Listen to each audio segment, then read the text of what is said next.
On this episode of Call Your Bubby, we sit down with David Bernstein, my grandfather, captain in the Coast Guard, and lifetime prankster. We find out that life is really just what you make of it. We dive into David's 86-year prank career, some of which are illegal and have had to have been censored from the episode.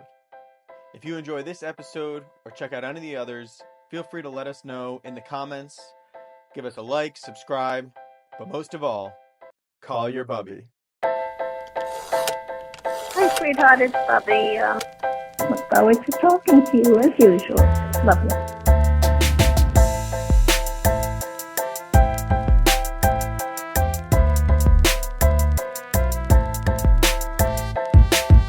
I would take the kids, for example, National Museum of Natural History here in D.C., and they have this huge theater with the curved screen.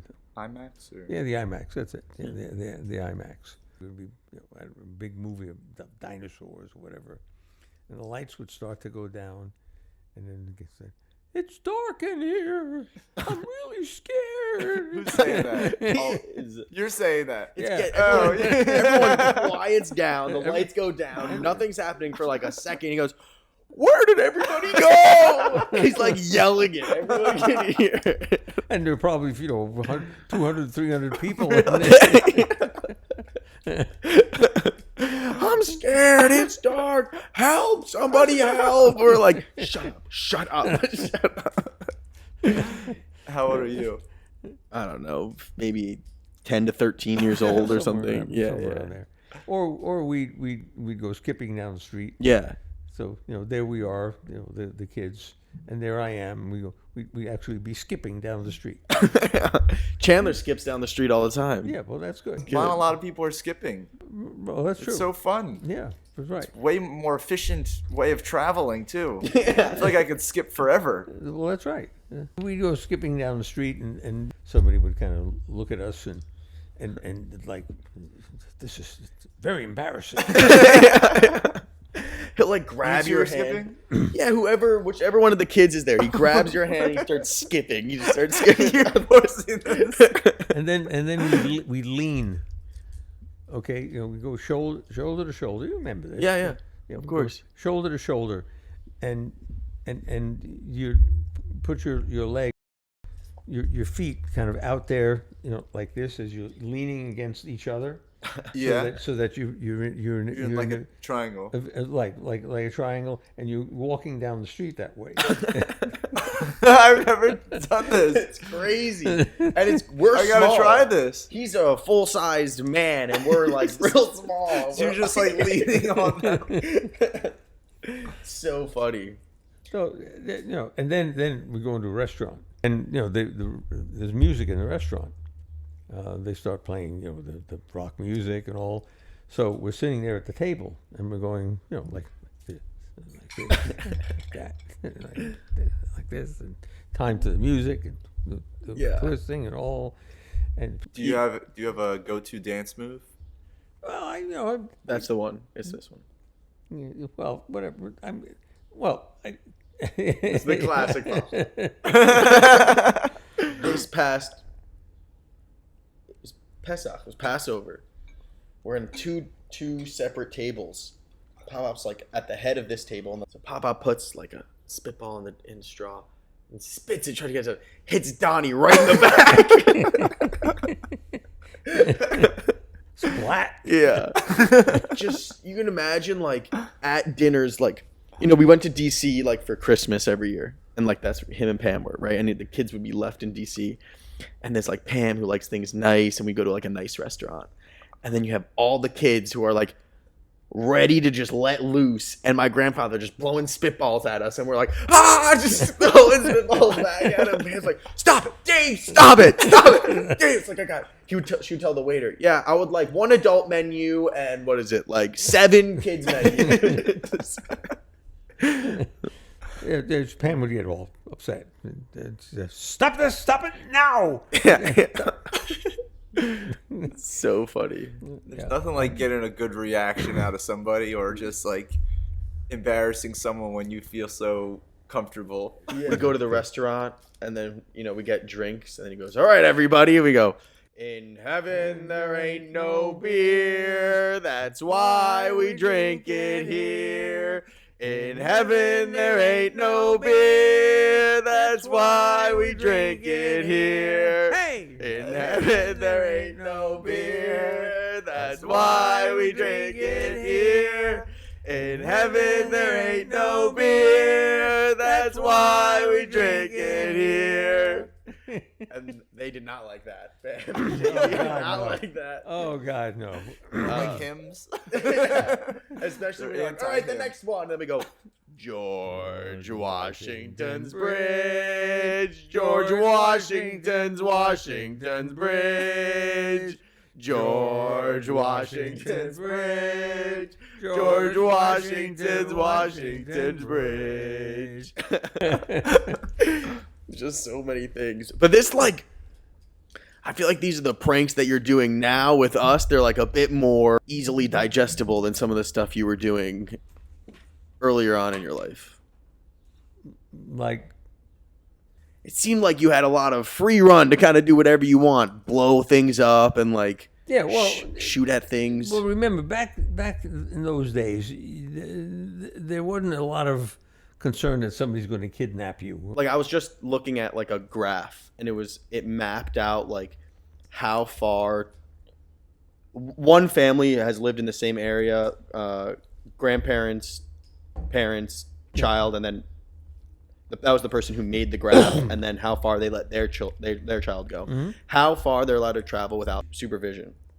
And it's the grandparents were it's miles. It's a huge circle. Right. The parents is smaller circle. Right. Their circle was smaller, and then they let their kid go a couple 100 feet away from the house. Their kid's young. I think it's 5 years old. I guess the question I thought about when I saw that is the difference that it's actually safer back then, because I think statistically it's actually safer now. But we just know the news cycle is so efficient and so accessible to us that we know about all the things that happen all the time. I'm curious to hear your perspective as you've Lived both. lived through this sort of is it really that you think that there's more danger going on, or do you think that people are more nervous? Would you think the news cycle has a lot to do with it? Well, let's put it this way: as I was growing up, things were much more constrained. We'd be out on the street, even as 8, 9, 10 years old. At 9, 10, 11 years old, I was traveling the New York City subways on my own. Yeah. With my friends. It cost I don't know what the hell it was, a dime or maybe a quarter. You just put it in the slot, and there you were on the longest subway, longest rapid transit system in the world. Yeah. And you can go anywhere. Yeah. And it cost you nothing. I remember I had a girlfriend. I was probably, I don't know, 10, 11 years old. Myrna Rosen was my girlfriend. Oh, nice. Myrna. She's Myrna. Myrna. Myrna was probably, I don't know, 8, 9 years old, maybe 10, and it was her birthday. And I remember her birthday is August 2nd. I remember that. Wow. And I had some money. I had a silver dollar that somebody gave me as a gift. I got change for the silver dollar, and the subway system was, I think, a dime or something like that. So Myrna Rosen and I went up to the nearest train station. I put a dime in the slot for Myrna and a dime in the slot for me, and we rode the train 3-4 stops, then went on the other side of the platform and came back. And that was Myrna's birthday gift. Whoa. Did she like it? Well, it was nice. I mean, she seemed to like it. I don't know. Yeah. It's just kind of what we did. Mm-hmm. It's funny because now the subway is just a way you get to work. So people complain about getting on the subway. And now here you are taking somebody on a trip to go onto the subway. Yeah, well, but that's the point. We didn't have the supervision, and also the neighbors were kind of supervising us as well. If we were doing stuff that was inappropriate, then Mrs. Hochfeld on the third floor would call Mrs. Bernstein. Actually, we didn't have telephones. We had phones, but they were like party lines. So somehow Mrs. Hochfeld would tell Mrs. Cohen, who would tell Mrs. Whatever, and then it would ultimately get to my mom. And so, you don't cross mom, and mom would find out. And, but I feel like you were doing things that it's like, hey, Mrs. Bernstein, I think I saw your son shooting the statues on top of the school from like 3 blocks away. That they didn't know. Okay. We had 22 rifles. My friend Stan Coleman and I had one that my dad owned, and so it was kind of like bequeathed to me. Not that his dad was dead then, but it was my toy, I guess you could say. How old are you? How old were you? Geez, I don't know. 18, 17, okay, 16, whatever it was. So out of Stan Coleman's house, the back window, the elementary school that I used to go to, PS 186, had these big gargoyle statues up on top of the school, just decorations and so on. So we shoot at the gargoyles with the 22 rifles. And we never knew if we hit anything. The concern is that if we didn't hit it, it might go through the windows, which are directly below the gargoyles. But nobody ever, no one ever came back and said, what the hell are you doing? Because we could have very easily gotten into a lot of trouble.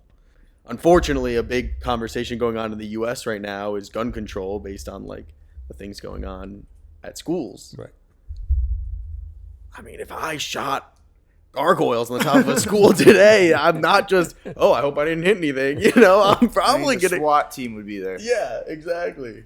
Yeah, well, but that's right. But the thing is, we felt we had the latitude. So we did it because, I'm curious. Let's see if we can shoot the gargoyle on top of the school. Yeah. I remember, something is so stupid. As I was probably, I don't know, 7, 8 years old. And cars would be driving down the street, and we'd throw stones at the cars, see if we could hit them. Oh my God.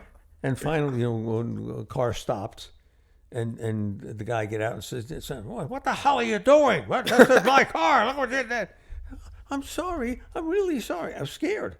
It's like you don't connect these things, right? Yeah. The fact that you throw a stone at a car was fun. But the fact that you're damaging something that belongs to someone else doesn't enter your mind.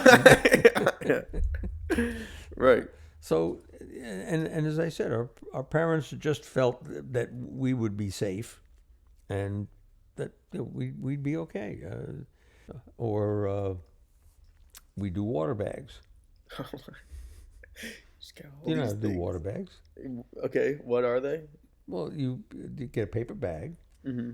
And you fill the paper bag with water. Normally it would get soaked and break, but as soon as you fill it up with water, you go up on the roof and you drop it. And when it hits the sidewalk, it goes. Is this why you never really got weekends off in the Coast Guard? That's partially it. Yeah. You're like learning about water authority. bagging all the people you're staying on top of from the helicopters, dropping water bags down on people. But remember, culturally, things were entirely different then. It was like, you really weren't concerned about these things. And my parents just gave us a lot of latitude because, there's no way they can't keep us in the house all the time. And they can't walk around with us holding our hand all the time. So my folks never had any problem with me, as I said, maybe 10, 11 years old, being on the New York City subway. I mean, they didn't even know where I was going. It's just, my friends and I, 3, 4 guys, we were, 10, 11, 12 years old, and we were going into Manhattan. And we used to have chemistry labs in our basements. Then we'd blow things up. So where do you think we'd get the materials to be able to blow holes in the handball court in school. We'd go into the Manhattan, and there was this place that we used to go, and we would buy this stuff, which would be totally forbidden today. I mean, you couldn't buy this stuff. This is really dangerous stuff that we bought. Really dangerous stuff. But what the hell? We didn't know it was dangerous. We didn't care. We just go in, we had a little money, we'd buy it and come back and do all kinds of stuff with it. There were fewer concerns, let's put it that way. My parents didn't understand what it is that we were doing, but they felt that we would be safe. That's about it. Mm-hmm. I'd suggest that my parents were primarily concerned about earning a living, working, and mom with the household and making sure that there was bread on the table, so to speak. My dad used to wake up at 5:30 in the morning, have his morning coffee, and go off to work. He'd leave for work somewhere around 6:30. His train trip was probably about an hour or more to get to work, and then coming home in the evening, the same thing. So that was their major preoccupation, their major concern. They weren't so concerned about what stores you were going to in the afternoon. They were just more focused on making sure you had something to eat that day. Yeah, that's pretty much it. And so we were pretty well free to do what it is that we wanted to do, as long as we didn't get into trouble. And if we got into trouble, then, which I did occasionally. This is a lesson to be learned. This is I leave a legacy for my grandchildren. This is one of my legacies. So this guy, someone like Steve Jobs, although he's gone. He's Elon Musk, Jeff Bezos. Elon Musk, particularly, yes.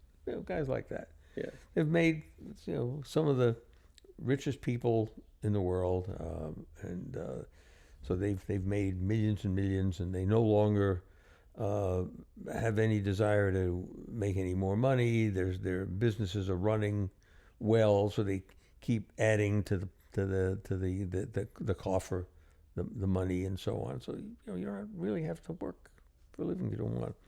So this guy says, I've done what I've done, and I have no more desire to do anything more, but I need to discover the meaning of life.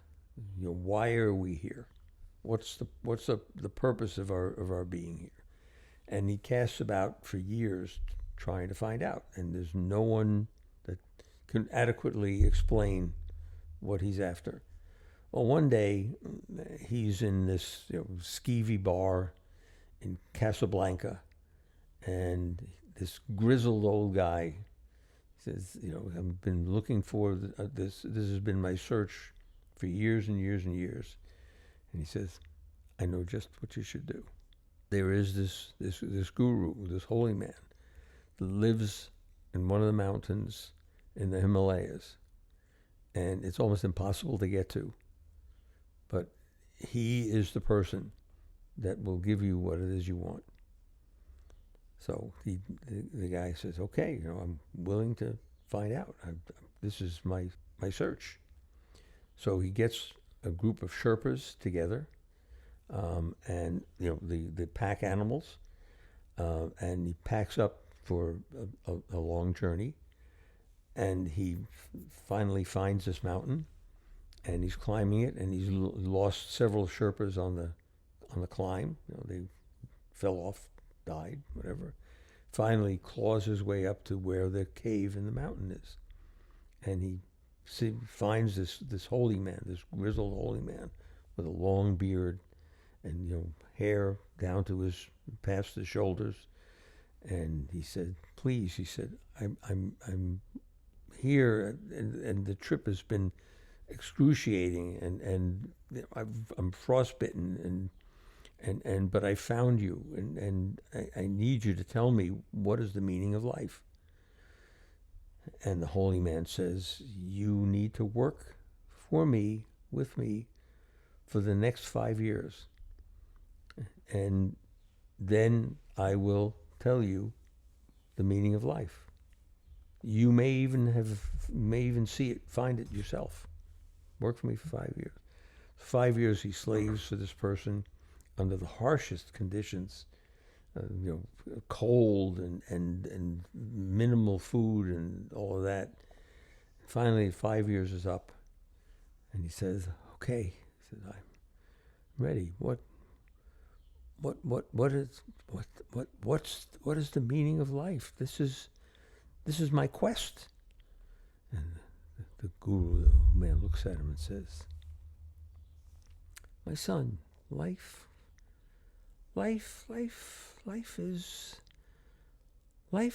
is a fountain." What? Life is a fountain. I work for you for 5 years. I climb mountains. I spend a fortune. I lose my Sherpas, and you tell me that after 5 years you tell me life is a fountain? Okay, maybe it's not.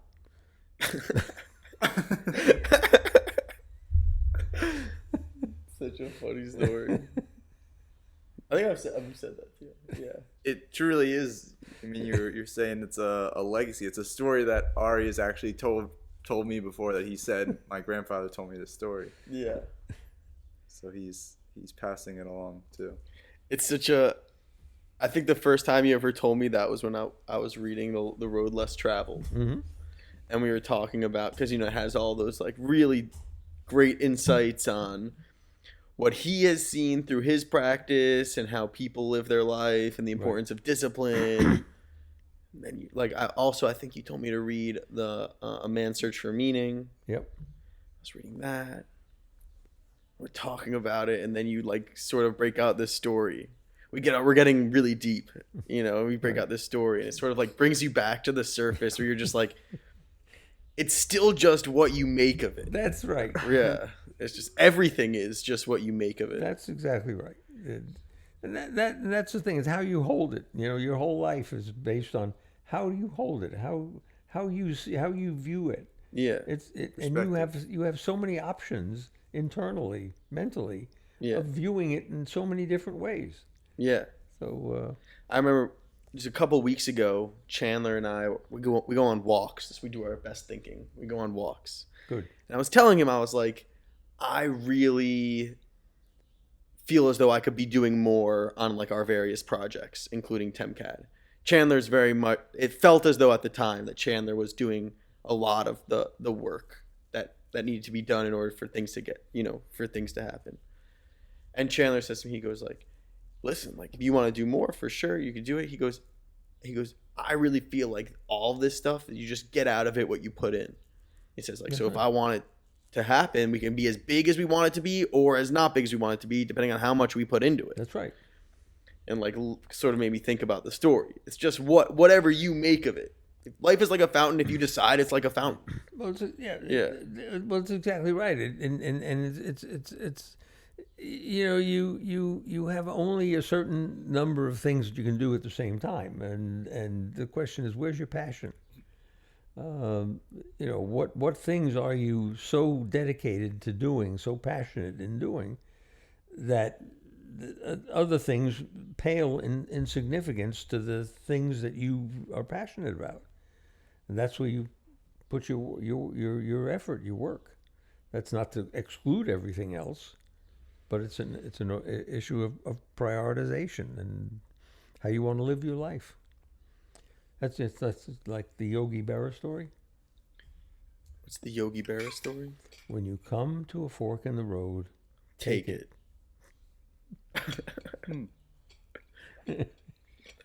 That saying has gotten Ari and everyone else that's with Ari lost many times. Turns out let's go this way. I'm notorious for getting lost. You're good at that. Yeah. The games we played, for example, you don't hear about them nowadays. Favorite stickball. Yeah. Okay, so where do you see stickball being played today? You don't. Well, that's right. So you take a broomstick, You lay off, 40 feet or so with a pink ball, which we call the Spalding. And you have a pitcher and a catcher and a batter and one or two outfielders. The outfielders would be down, this is on side streets where cars were going all the time. And you chalk out a home plate. And if you were really, really, really good batter, you were a two-sewer man. Because there were manholes along the side street. And if you hit the ball really well... Back up, got a two-sewer guy. Yeah, that's right. You're a two-sewer guy. And I was a really formidable pitcher, man. I had a curveball like you would not believe.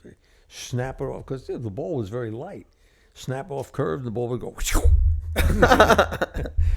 But this is what happens when kids don't have iPhones.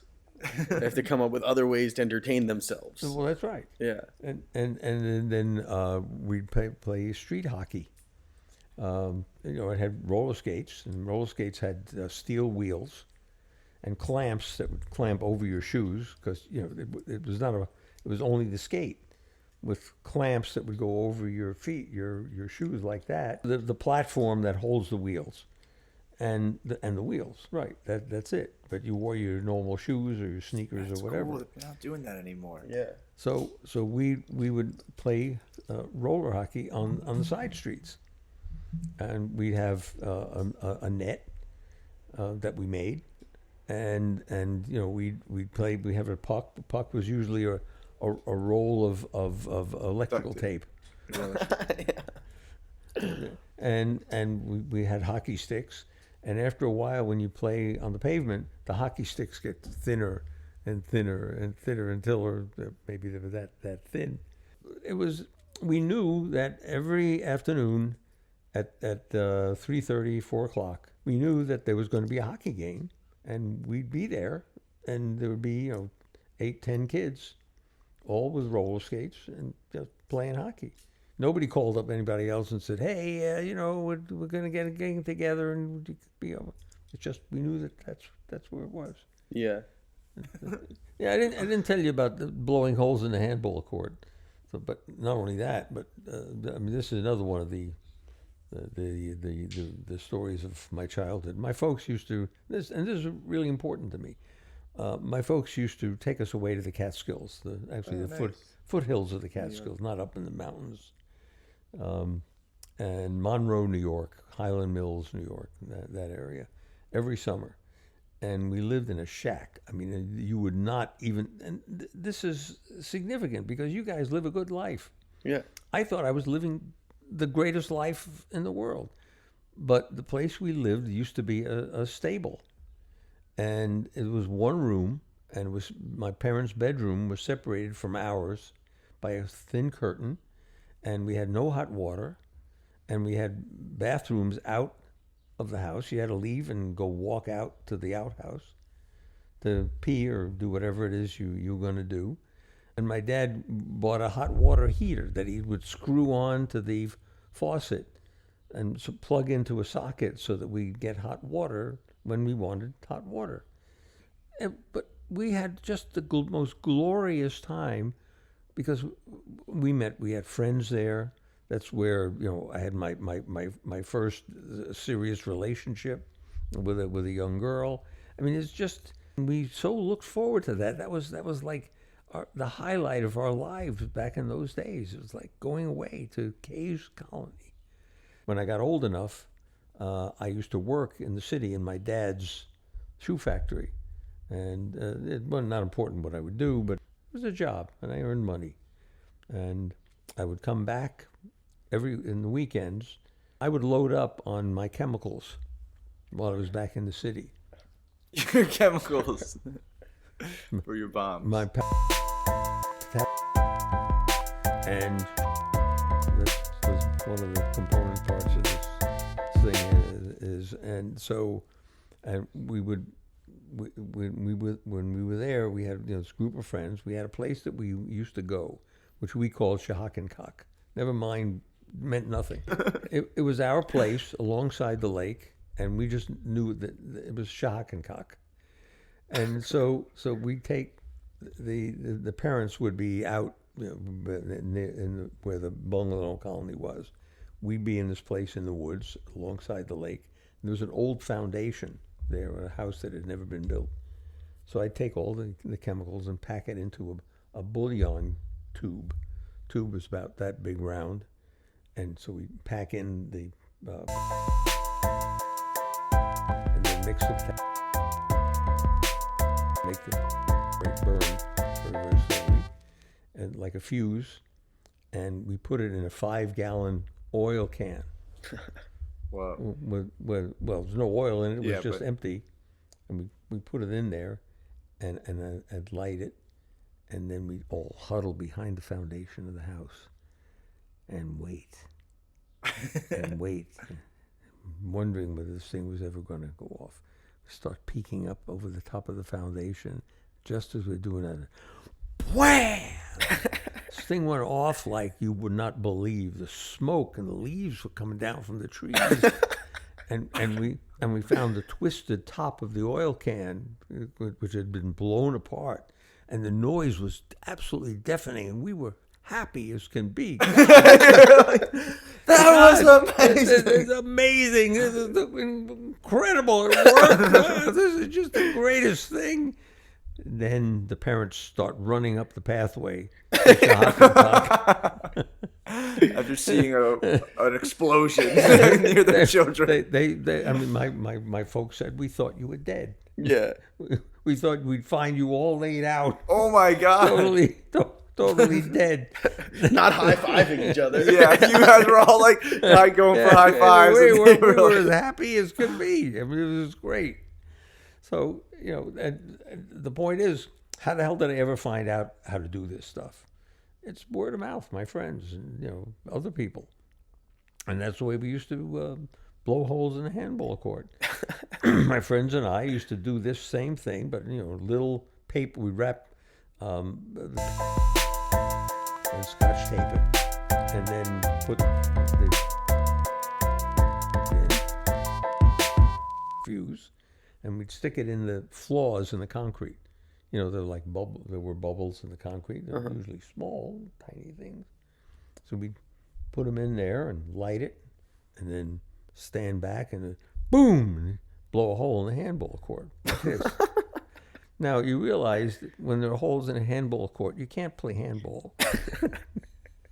Makes it difficult for sure.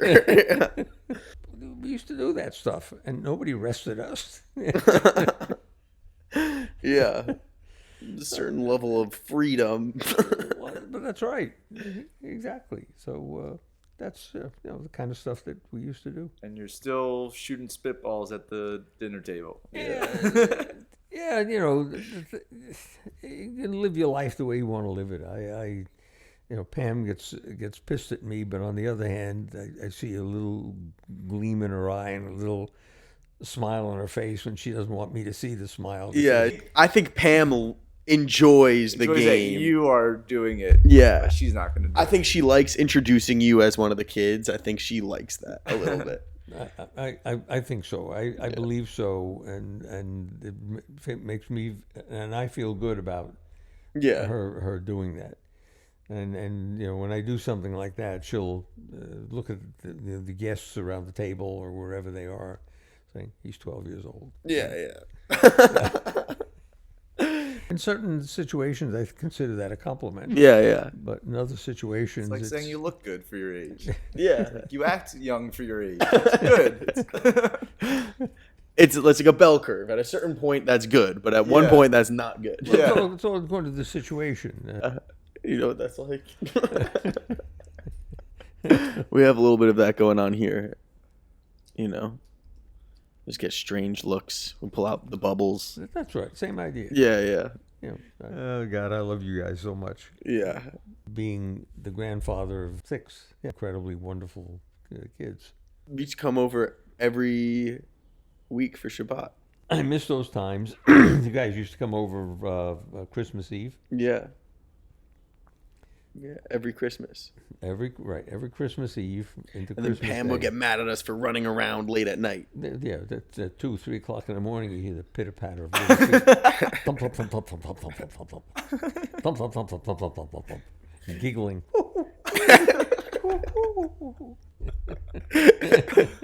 It's so funny. And then Christmas Day, we go out for Chinese food. Mm-hmm. Always. And we walk around D.C. and take you to see the Yule log and near the White House. Yeah. And Well, I love you very much. This is my legacy. You know. I mean, it's not the money you leave.